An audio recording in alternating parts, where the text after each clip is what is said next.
In digital Marathi, जनतेच्या हक्काचं व्यासपीठ।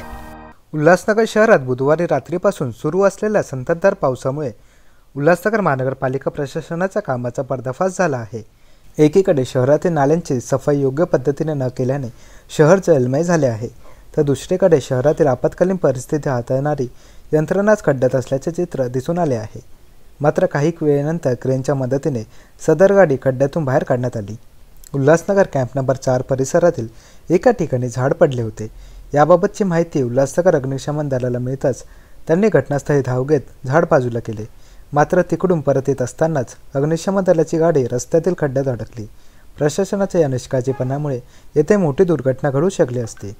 बुधवारी रात्रीपासून सुरू असलेल्या मुसळधार पावसामुळे नागरिकांना उन्हापासून दिलासा मिळाला असला तरी नाल्यांची साफसफाई योग्य पद्धतीने झाली नसल्याने उल्हासनगर महानगरपालिका प्रशासनाच्या कामाचा पर्दाफाश झाला आहे।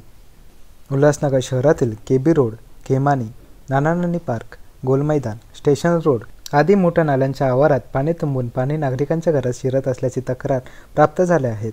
ज्या खासगी ठेकेदाराला नालेसफाईचे काम मिळते त्याच ठेकेदाराला शहरातील खड्डे बुजवण्याचेही कंत्राटही मिळते। पाणी तुंबल्याने शहरातील खड्ड्यांमध्ये दुचाकी वाहने देखील पडताना दिसत आहेत। महापालिका प्रशासनाचा निष्काळजीपणा आणि भ्रष्टाचारामुळे शहर पुन्हा एकदा बुडणार की खड्ड्यात पडणार असा प्रश्न उपस्थित झाला आहे।